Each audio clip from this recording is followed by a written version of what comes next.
Welcome back. Now I'll share with you the core pain points of the average Singaporeans like you and me.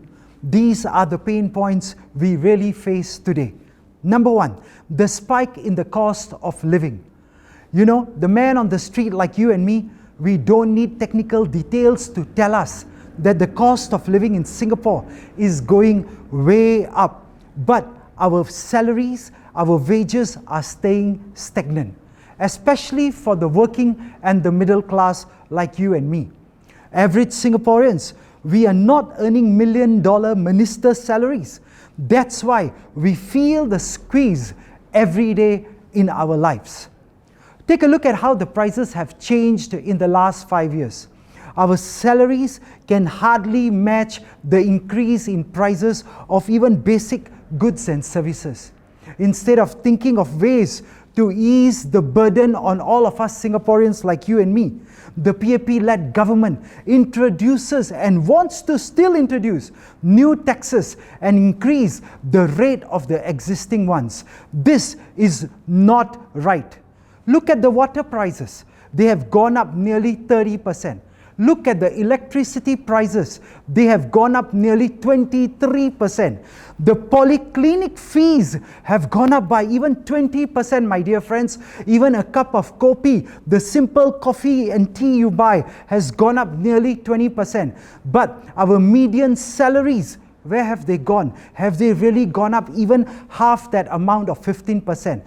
Today, we need to ask these questions, and I'm comparing this in very simple comparison with the last general election in 2015. How the prices of basic goods and services have changed versus the median salaries that you and I are getting.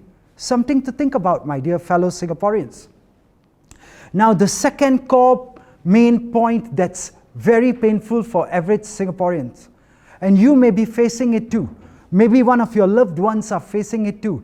But I'm sure if not yourself, not your family members, then you surely know of young Singaporeans who are losing good jobs due to lax immigration policies. And this is very, very, very painful. But before I go further, I would like to very categorically say to you that foreigners are good for Singapore.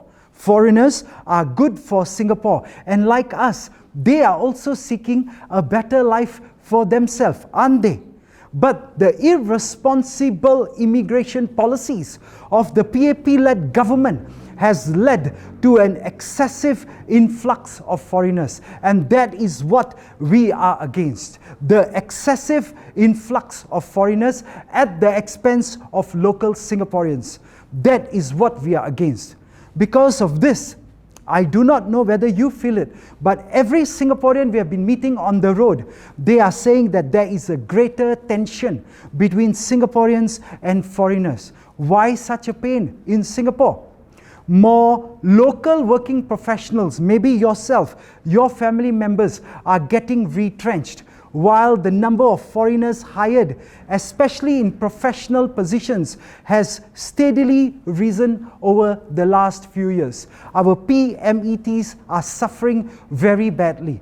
And I'll just share with you this much, that in the last 9 years, did you know that working professionals in Singapore have forced, or rather have been facing this constant threat of forced retrenchment? And that is very painful. Employment for foreign working professionals, it has risen steadily over the same period. It is a problem of policy, not people. Our people, our Singaporeans are wonderful, good, hardworking, educated, talented individuals. It is not a problem with our people. It is a problem with the policy. And we need a change. That's why vote for SDA. We need your support. Thank you.